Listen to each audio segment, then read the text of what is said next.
Amin. Oke, thank you. Pada kesempatan malam hari ini kita akan kembali belajar kebenaran firman Tuhan yang terambil di dalam kitab Injil Lukas 24 ayatnya yang ke-36 sampai ayatnya yang ke-49, tapi saya akan membagi menjadi dua bagian. Bagian pertama adalah Injil Lukas 24 36 sampai 43. Kita akan coba baca di bagian ini terlebih dahulu. Lukas 24 ayat 36 sampai 43 ya. Saya baca genap, Bapak Ibu baca yang ganjil ya. Jadi Injil Lukas 24 ayat 36 sampai 43 ya. Ini bagian pertama dulu, kita akan coba baca bersama-sama. Saya genap, Bapak Ibu ganjil. Jadi saya mulai dari 36 nanti sampai 43 ya. Yesus menampakkan diri kepada semua murid, dan sementara mereka bercakap-cakap tentang hal-hal itu, Yesus tiba-tiba berdiri di tengah-tengah mereka dan berkata kepada mereka, "Damai sejahtera bagi kamu."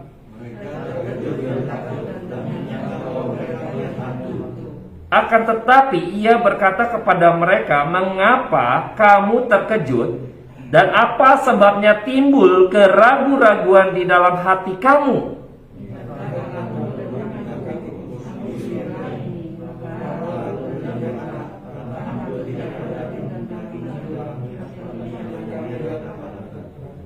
Sambil berkata demikian, ia memperlihatkan tangan dan kakinya kepada mereka.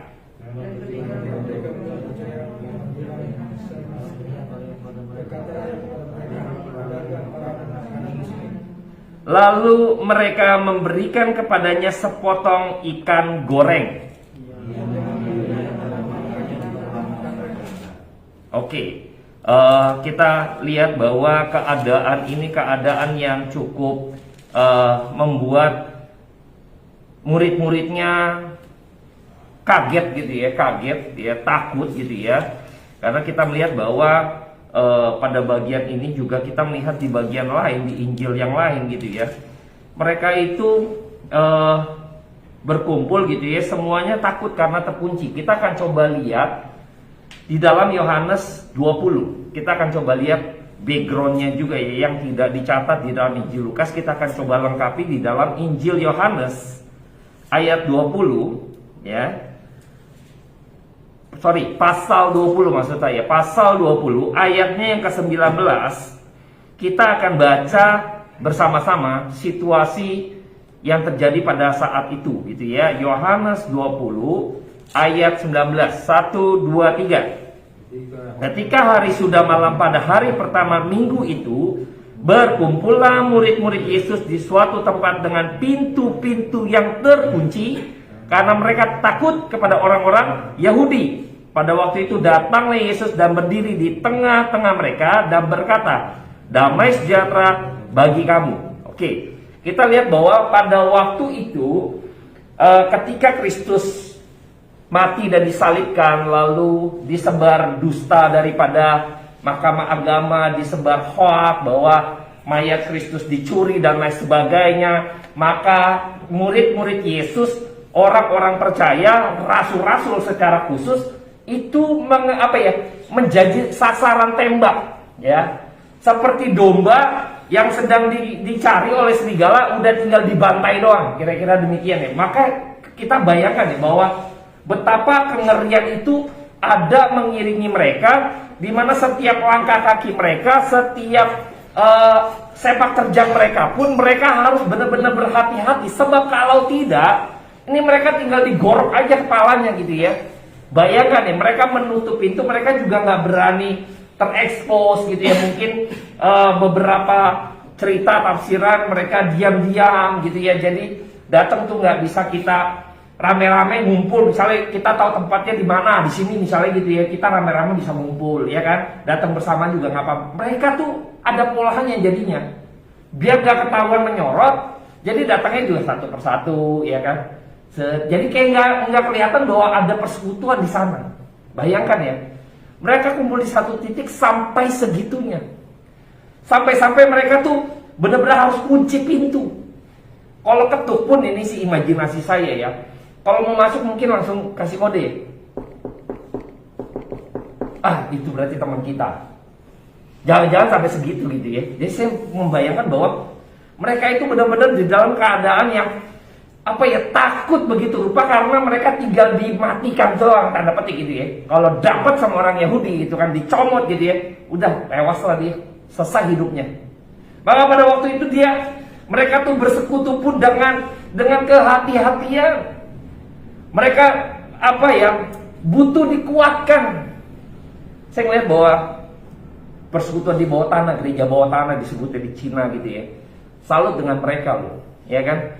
Mereka sampai mengumpat diam-diam, takut ketahuan, tapi mereka punya kerinduan itu. Kita negara yang lumayan notabene bebas ya, bebas dalam arti bebas beragama. Kita beribadah, bersekutu, kita dilindungi oleh undang-undang di negara kita. Hal ini adalah anugerah bagi setiap kita, tidak di negara lain. Maka sayang sekali kalau Anda dan saya berada di satu negara yang dimana hukum melindungi kita dari kita belajar firman. Kita bebas begini, siaran langsung segala macam. It's okay loh. Karena dilindungi oleh undang-undang, dilindungi oleh pemerintah. Tapi seringkali yang ada kita nggak mau belajar yang ada. Bayangkan. Yang di luar sana pemerintahnya larang gitu ya. Bahkan salib pun diturunkan, gereja ditutup dan lain sebagainya. Mereka setengah mati mau kayak gini loh. Tapi kita yang dapat anugerah Tuhan, kita tuh nggak benar-benar memiliki kerinduan gitu. Jadi saya balik tanya gitu ya, ini kita nih udah terbalik gitu loh. Diberikan kesempatan, diberikan waktu, diberikan satu perlindungan untuk kita boleh belajar dengan sebebas-bebasnya, kita nggak pakai. Nggak bisa saya ngebacot begini kalau misalnya di negara sana gitu ya. Digorok besok saya live begini, wah itu di mana, langsung dicari nih titiknya gitu kan. Besok dibubarin kita, kelar kita. Bayangkan, punya kesempatan ini pakai sebaik-baiknya. Nah, kembali kepada background yang takut demikian gitu ya. Tuhan Yesus datang. Tuhan Yesus datang nih untuk menguatkan mereka loh. Untuk meneguhkan iman mereka. Mungkin juga mereka udah lemah iman. Apa iya yang kita percayai gitu kan, sampai segininya kita ya, apa kita murtad aja kali ya gitu kan, kompakan misalnya kan gitu kan, bisa saja kan gitu loh, bisa saja menyendiri aja, jangan rame-rame nih, mencar aja deh kita masing-masing ya, kita berdoa hari ini pertemuan kita terakhir masing-masing ya, lu jaga diri lu baik-baik, gue jaga diri gue baik-baik, udah mencar. Karena ada yang demikian. Minggu depan kita akan bahas Thomas menjauhi dari persekutuan. Salah satunya Thomas. Hari ini kita bahas murid-muridnya. Yesus menampakkan ke murid-muridnya tanpa Thomas. Tanpa Thomas. Minggu depan kita akan bahas Kristus menampakkan diri kembali tapi ada Thomas. Yang ini kita bahas tidak ada Thomas. Jadi kengerian inilah yang akhirnya membuat mereka takut. Lalu tiba-tiba muncul satu sosok. Tadi udah dikunci pintu rapat-rapat semuanya gitu kan. Tiba-tiba nongol. Wih, ini sih bukannya virtual ya. Kan zaman sekarang orangnya nggak ada virtual atau ada gitu ya. Sekarang ada canggih. Jadi virtual tuh udah keren gitu loh sekarang. Zaman sekarang udah gitu. Orangnya udah meninggal di salah satu stasiun TV Korea. Ngadain satu konser. Saya nggak tahu nama bandnya apa gitu ya. Dia nyanyiin satu lagu, terus ada satu personilnya yang sudah meninggal, tapi dihadirkan lewat virtual. Wah, zaman sekarang udah keren. Udah keren, padahal personilnya, salah satu personilnya itu meninggal. Jadi dia bernyanyi untuk memberikan dedikasi, kira-kira gitu ya. Tapi personilnya itu utuh.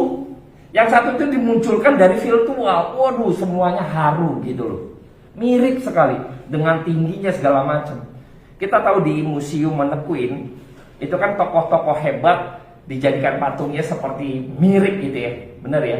Ada Jackie Chan kah, Jokowi, Bapak Jokowi kita pun presiden kita ada ya. Jadi dibikin semirip mungkin dari tingginya ya kan, dari lekuk badannya, pokoknya semua gesturnya itu mirip dengan yang aslinya, kira-kira demikian. Bayangkan ya, sampai segitunya mirip gitu ya. Nah, ini Kristus tiba-tiba muncul.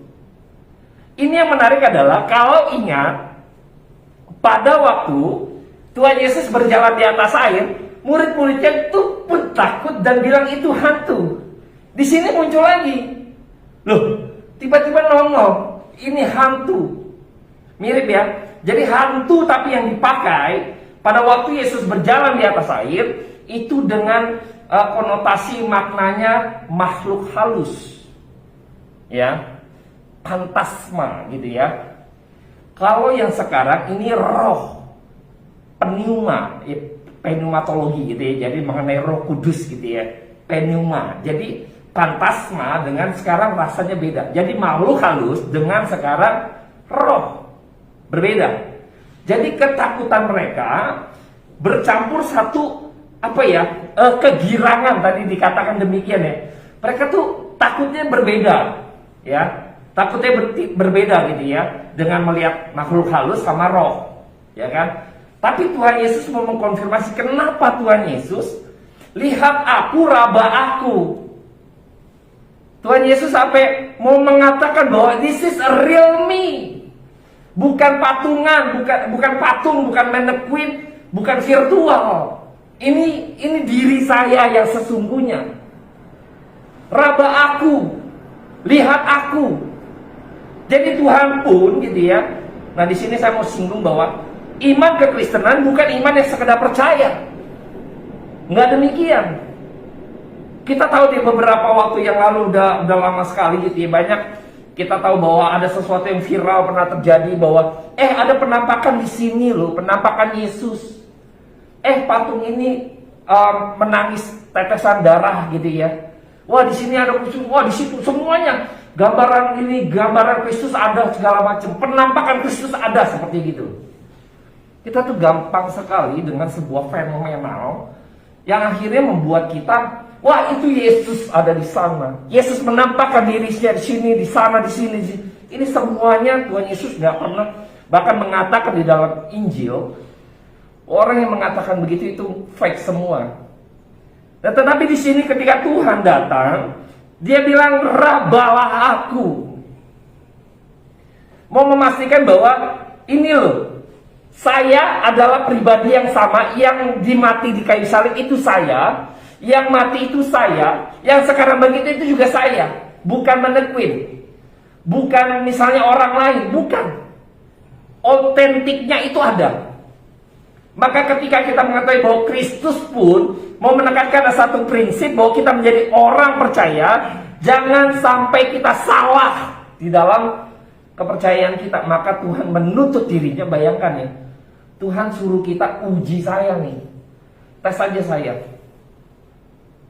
Tes. Tadi kita baru membahas, ngobrol mengenai yang tadi ya, toko emas yang gampang ditipu. Padahal udah pakar, maksudnya udah bertahun-tahun di sana masih bisa ketipu, bayangkan. Kita yang sudah berada di bidangnya misalnya, yang udah sering kali gimana cara supaya tidak ditipu oleh orang jual beli emas misalnya segala macam gitu ya, masih bisa ketipu. Makanya ketika kita di dalam kehidupan kita pun, iman kita pun jangan sampai kita mudah ditipu. Makanya perlu kita belajar. Kalau enggak gampang ditipu kita. Sekarang berapa banyak dari Bapak Ibu tahu gitu ya, salah satu pendeta besar ya, Benny Hinn itu di media sosial dia menyatakan bahwa melakukan kesalahan di dalam doktrin kemakmuran. Tapi pada waktu itu orang terhipnotis dengan doktrin yang salah tadi. Bayangkan, kalau kita nggak belajar, kita gampang akhirnya tersesat. Untung ada satu kesempatan Benny Hinn sendiri yang menyatakan bahwa dia salah. Bayangkan. Kalau enggak kita juga akan tersesat. Kalau nggak dibenarkan oleh orang yang ngomong tadi, iya kan? Kemarin waktu kita konsel, kita bahas sedikit. Teori Darwin. Manusia dari monyet kan, berevolusi, benar nggak? Dari kera, monyet, segala macam, jadi manusia. Ini teori Darwin terkenal sekali. Banyak orang yang akhirnya percaya dengan teori Darwin. Tapi di ujung hidupnya Darwin pun mengatakan bahwa dia salah.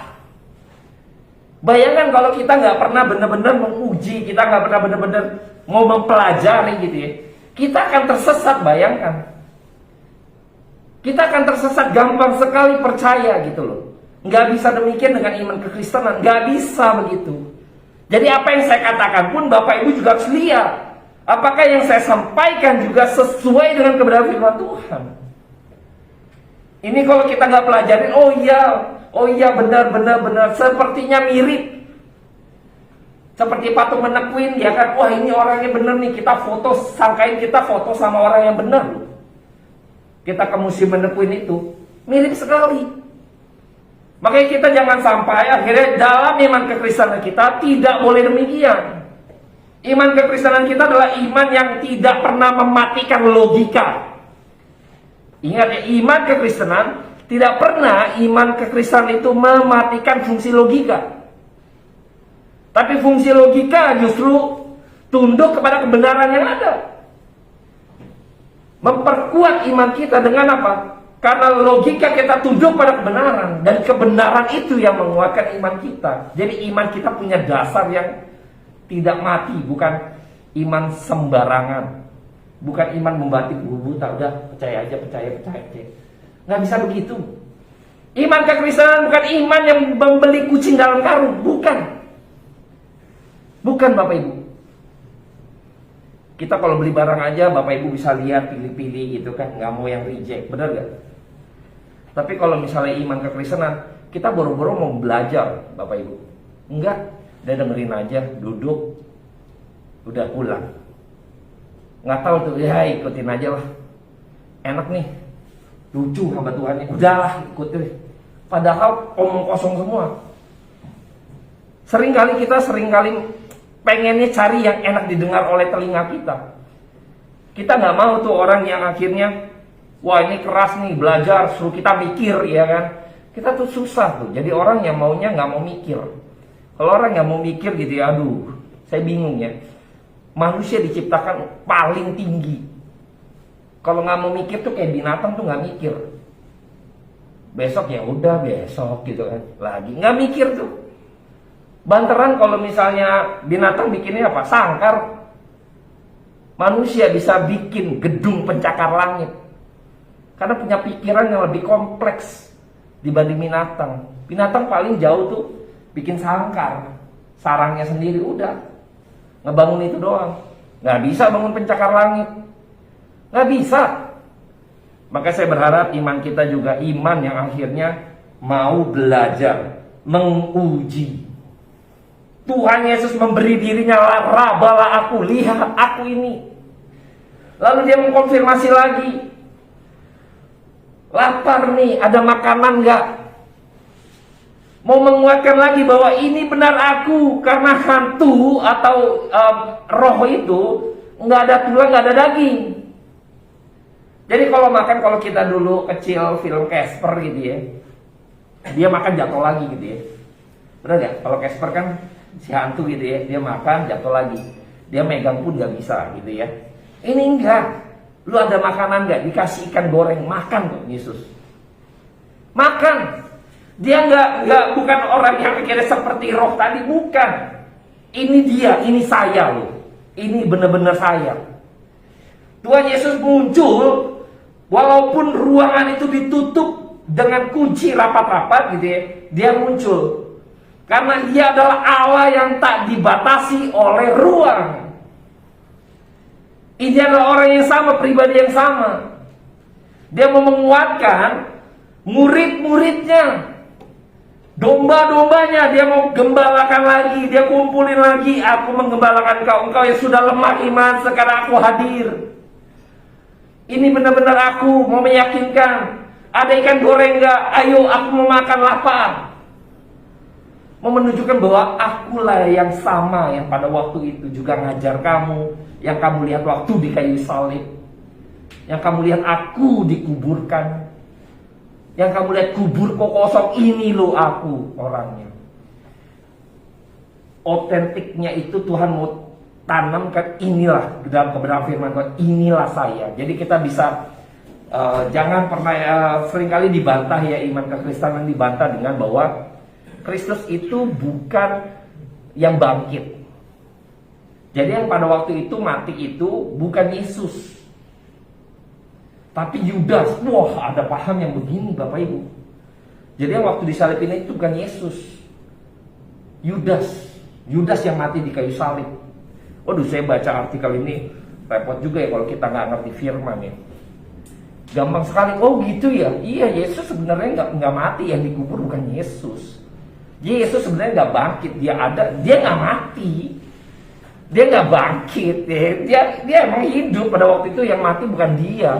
Bayangkan kalau ketemu dengan seperti ini, lalu kita bagaimana meyakinkan iman kita kalau gampang sekali gitu loh. Oke, saya suka bahwa kebenaran firman Tuhan, Alkitab, Tuhan Yesus sendiri, sang firman itu memberi dirinya untuk diuji.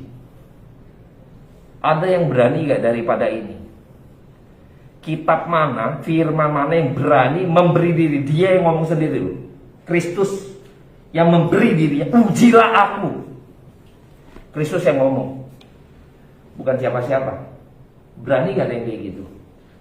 Tidak ada. Berani gak? Hanya Kristus yang berani ngomong. Akulah jalan, hanya Kristus yang berani ngomong. Akulah hidup, cuma Kristus. Yang lain gak berani keluar statement seperti itu. Tidak ada yang bisa datang kepada Bapa kalau tidak melalui aku. Cuma Kristus yang berani ngomong. Saya gak berani kalau ngakuin kalau bukan Bapak saya, kan gitu kan. Berani ngaku Bapak Ibu misalnya, Bapak Ibu anaknya saya misalnya gitu ya. Kita anaknya Pak Jokowi misalnya gitu ya. Padahal kita gak ada sangkut pautnya sama Pak Jokowi misalnya. Kita mungkin gak berani ngomong kayak gitu. Yang berani itu karena emang anaknya dia. Misalnya anak saya, dia berani ngomong gitu loh, karena itu anak saya. Kristus yang berani bicara demikian. Maka kita melihat bahwa iman kekristenan itu adalah iman yang bertanggung jawab di dalam kebenaran itu sendiri. Tuhan sang kebenaran itu hadir, inilah kebenaran itu. Saya yang bangkit, inilah saya, kebenaran itu.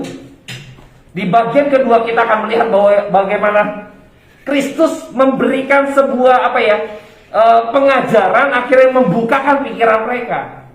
Kita akan coba baca kembali di bagian kedua, Lukas 24 ayat ke-44 sampai ayatnya yang ke-49. Lukas 24 44 sampai 49, saya akan bacakan genap, Bapak Ibu ganjil. Ia berkata kepada mereka, inilah perkataanku yang telah kukatakan kepadamu ketika aku masih bersama-sama dengan kamu, yakni bahwa harus digenapi semua yang ada tertulis tentang aku dalam kitab Taurat Musa dan kitab Nabi-Nabi dan kitab Mazmur. 45. Katanya kepada mereka, ada tertulis demikian, Mesias harus menderita dan bangkit dari antara orang mati pada hari yang ketiga.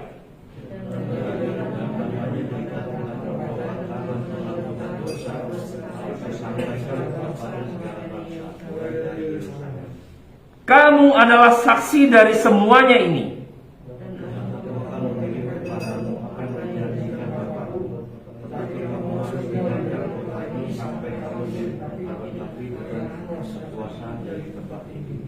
Bayangkan Bapak Ibu ya, Kristus membicarakan mengenai kitab Musa, kitab Taurat Musa, para nabi dan Mazmur, artinya perjanjian lama. Ini kalau kita lihat di perjanjian golongan kitab itu pada waktu itu hanya perjanjian lama. Karena perjanjian baru itu zamannya Rasul. Matius, Markus, Lukas itu pada waktu zamannya Rasul menuliskan kitab suci.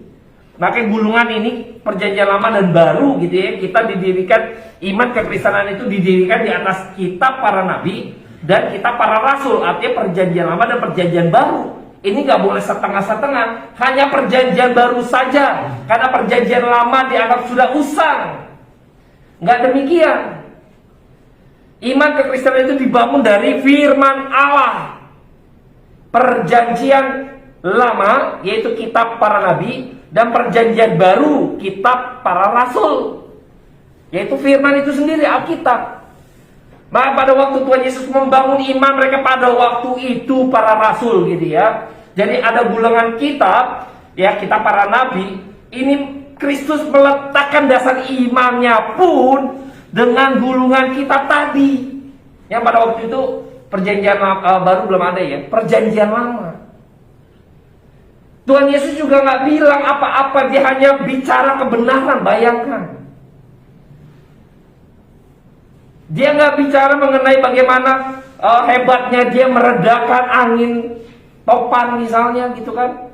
Meredakan angin yang kacau balau gitu. Yang meredakan berjalan di atas air misalnya, hal-hal fenomenal. Dia nggak ceritakan itu.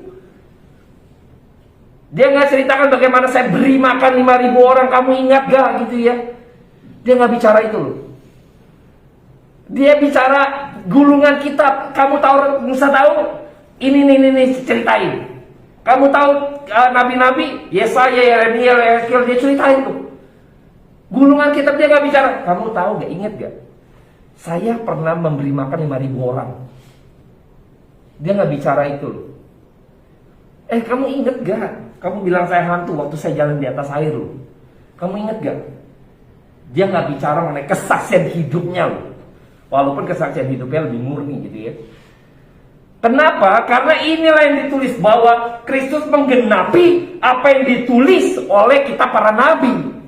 Menggenapi, datang untuk menggenapi itu. Apa yang sudah tertulis, maka Kristus datang untuk menggenapi apa yang sudah ditulis tadi. Ini relasinya itu harus demikian. Makanya kenapa ketika orang ini, para rasul ini, murid-muridnya dibukakan, karena apa? Mendengar penjelasan kitab suci. Ini yang baru benar. Pikiran kita terbuka karena kita mengerti kebenaran itu sendiri. Banyak orang seringkali menganggap bahwa dibukakan pikirannya ketika ya sisi emosi kita disentuh. Kita merasa bahwa ada hadirat Tuhan. Ketika misalnya, wah ini ada satu pujian waktu penyembahan. Wah, hati saya tersentuh. Wah, berdoa. Wah, luar biasa. Sampai nangis misalnya. Sisi emosi kita disentuh oleh misalnya alunan musik yang melo begitu rupa, misalnya gitu ya. Kita berasa itu ada hadirat Tuhan. Tapi pikiran kita nggak ngerti firman. Apakah itu yang namanya kita dibukakan kita, mendapat pencerahan, diberkati oleh Tuhan? Tidak. Tuhan datang tidak akhirnya, yuk mari kita menyembah dia. Tidak. Saya bukan berarti mengabaikan penyembahan pujian. Tidak. Yang terpenting adalah bagaimana engkau mengerti kebenaran itu. Maka sekarang engkau dibukakan. Ini loh. Gitu loh. Tuhan Yesus bisa saja akan berkhotbah dengan hal-hal yang fenomenal yang pernah dia lakukan, yang pernah dia kerjakan. Bener gak? Boleh dong gitu kan. Tapi dia gak ceritain itu. Dia gak cerita itu loh. Kamu ingat gak waktu itu ada orang buta, terus saya sembuhkan. Kamu ingat gak pada waktu itu di kolam Bethsaida gitu kan, ada orang lumpuh saya sembuhkan loh. Kamu ingat gak pada waktu ada pendarahan, terus dia ambil jubah-jubahku, dia sentuh, dia sembuh loh. Kamu ingat gak? Dia gak bicara itu semua Bapak Ibu. Dia bicara gulungan kitab para nabi, Taurat, Musa, dan Mazmur ini yang sudah ditulis. Inilah kebenaran itu. Perkataan yang aku datang menggenapi. Gak bicara hal-hal yang pernah dia lakukan secara fenomenal. Dia gak ceritakan itu Bapak Ibu. No. Gulungan kitab akhirnya, Pak, ini kan Injil perjanjian baru, kitab para rasul ditulis Kristus melakukan hal fenomenal. Iya. Tapi kalau kita gali di balik itu ada maksud apa? Kemarin yang kita sudah pernah bahas pada waktu Tuhan Yesus berjalan di atas air itu penggenapan dari perjanjian lama. Yang kalau kita eh, ngikutin gitu ya dari tema-tema ini semua. Akhirnya tahu gitu loh. Penggenapan dari perjanjian lama semuanya. Makanya kenapa Kristus ya tidak lihat sisi-sisi yang fenomenal yang harus diberitakan. Bukan kehebatan tanda petik ya, dia secara pribadi yang fenomenal, tidak. Tapi ini loh, ada tertulis, inilah perkataanku. Dia memberi tunjuk, mengkonfirmasi apa yang telah engkau dengar di dalam kitab para nabi, yang kau pelajari dalam Taurat Musa. Ini sekarang aku datang dan aku menggenapi itu. Dan ini finalnya, supaya iman mereka dibukakan. Yang selama ini mereka tunggu-tunggu, Mesias yang mereka nanti-nantikan adalah benar, ini adalah Mesiasnya. Dia adalah Tuhan. Ini yang membuat iman mereka berani mati untuk memberitakan Injil. Kita lihat pada waktu di ayat yang ke-47. Saya akan bacakan buat kita. Dan lagi dalam namanya berita tentang pertobatan dan pengampunan dosa. Ini menjadi tema bahwa mereka harus menyampaikan, harus disampaikan kepada segala bangsa. Mimbar-mimbar Tuhan banyak dipakai untuk memberikan satu doktrin kemakmuran, bukan kesembuhan. Bukan itu pesan yang harus disampaikan, walaupun itu pernah dilakukan oleh Kristus. Pesan yang harus, yang pokok itu membawa orang bertobat, sadar gitu kan, mengenai pengampunan dosa, bahwa engkau berdosa dan engkau butuh Kristus. Ini tema yang paling harus disampaikan.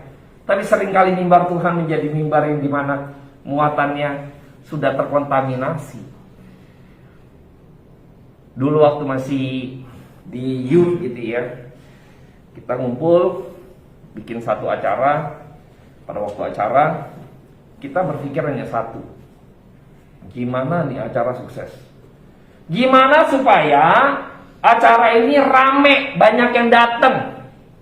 Tujuannya gitu, nanti biar dengar firman segala macam. Bagi saya itu fake jadinya. Sekarang kalau begitu saya tahu, ternyata firmannya itu bukan membawa kepada satu tema besar, mengajak orang bertobat, tidak. Tapi lebih kepada menyentuh sisi emosinya, lebih menekankan bahwa bagaimana ikut Tuhan tuh hidupmu akan menjadi lebih baik, gitu kan.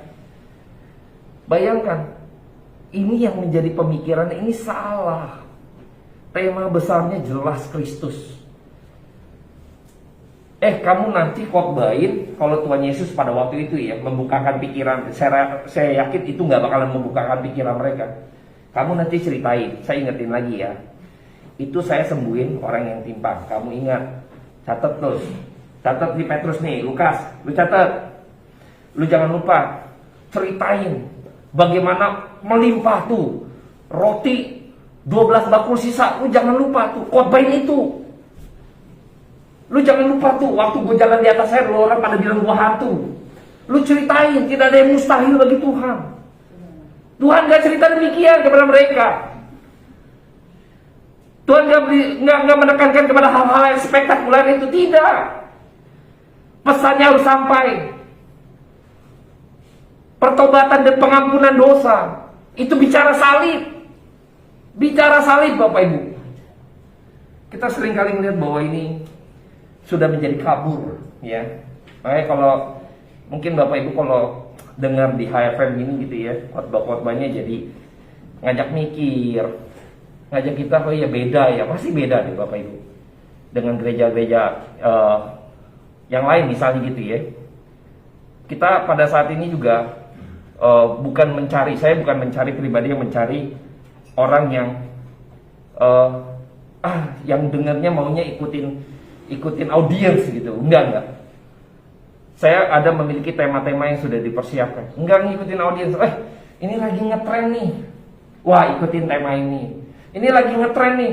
Wah, ikutin tema ini. Jadi kita terombang-ambing. Susah jadinya. Loh, kok jadi kita diatur oleh audiens? Kejadian udah berapa ya? 5 tahun yang lalu ada satu rekan bilang saya gini, Pak, kalau misalnya Bapak buka ibadah HFM pada waktu itu, dia bilang kasih masukan ke saya, Pak, Bapak tuh yang harus menguatkan iman. Oh iya, boleh. Saya dengerin tuh, iman yang seperti apa yang saya perlu kuatkan jemaah? Motivasi mereka apa? Seminggu mereka udah capek pekerjaan mereka gitu kan, mereka butuh disupport, dimotivasi Pak. Dia cerita udah kayak ini apa? Ya saya nggak enak ngomong pribadi orangnya. Jadi motivasi dunia. Nah, Bapak masukin seperti acara ini Pak. Bapak masukin Pak katanya. Waduh, saya bilang, sorry deh kalau kayak gitu. Saya bilang, saya nggak mau terkontaminasi jadinya. Saya nggak mau demikian. Saya bukan berarti anti motivator, motivasi, enggak anti. Tapi kalau bicara bibar Tuhan, nggak boleh demikian caranya. Apa motivasi dalam kebenaran firman Tuhan? Engkau harus termotivasi bahwa sadar betapa engkau membutuhkan firman Tuhan.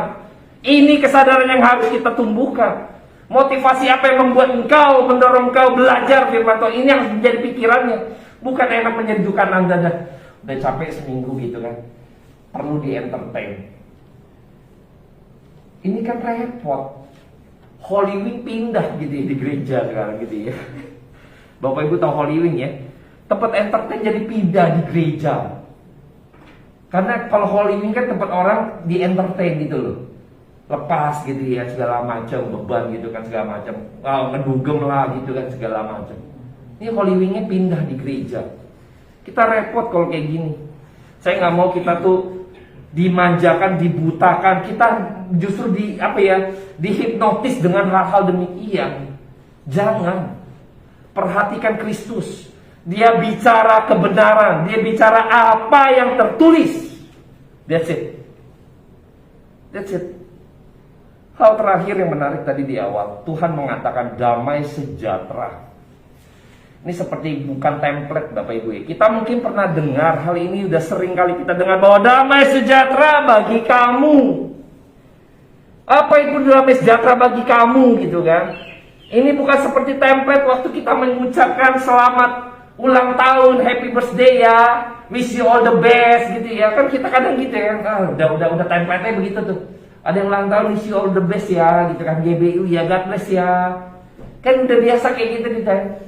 Itu kayak template aja. Ada yang ulang tahun ngomongnya ini. Oh, ada yang mau pamitan kita ngomongnya ini. Udah kayak template. Kristus waktu bicara damai sejahtera bagi kamu, ini bukan template Bapak Ibu. Bukan. Yang pertama, ini makna yang begitu mendalam ketika saya merenungkan bahwa betapa luar biasanya kata ini. Bukan template. Kita nggak pernah memaknai benar ya.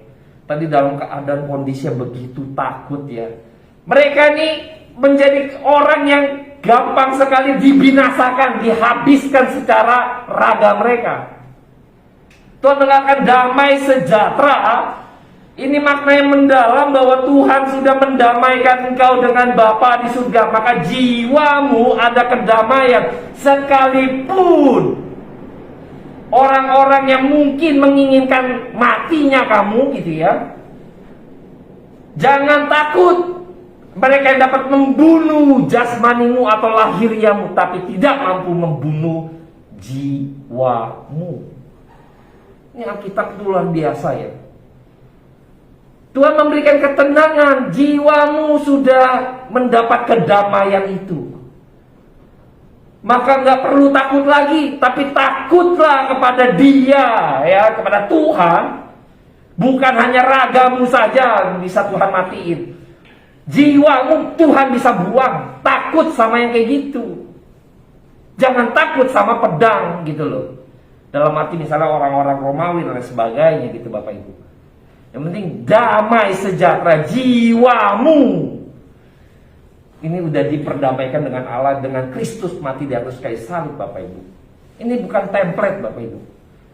Saya melihat ini sesuatu yang akhirnya, semalam saya bilang sama istri saya, ini yang paling saya suka, saya bilang. Ketika kita merenungkan kembali firman Tuhan, Tuhan memberikan kita pencerahan. Kalau misalnya ini yang berbicara ini karena damai sejahtera, ini yang berbicara bukan seorang hamba Tuhan. Bukan seorang penginjil, pendeta, bukan. Tapi Sang Firman itu sendiri yang berkata damai sejahtera. Ini jaminan total. Kan yang bicara ini adalah Kristus sendiri. Jaminan ini damai sejahtera. Ini totalitas yang Tuhan berikan kepada hidup Anda dan saya, yaitu jiwa kita udah tenang Bapak Ibu. Hari ini Bapak Ibu kalau mau mati gitu kan, gak usah perlu takut. Kenapa? Damai sejahtera itu udah ada. Di sana sudah Tuhan siapkan, jiwa kita sudah diperdamaikan. Ini poin penting. Seberapa berat hidup Anda dan saya kalau mati gitu ya, tapi ragamu mati, jiwamu hilang juga, binasa itu. Percuma mewah-mewah, ya kan, petinya bagus segala macam, jiwanya binasa, percuma Bapak Ibu. Percuma. Saya mati pun ya, misalnya ntar malam mati gitu ya. Yang mudah-mudahan jangan ntar malam lah ya. Sekalipun mati istilahnya. Saya udah bilang sama istri saya juga, mana anak gitu kan. Yang penting kamu tahu papa di mana. Itu yang paling penting. Celaka nih, Anda dan saya nih mati nih, nggak tahu kemana Bapak Ibu.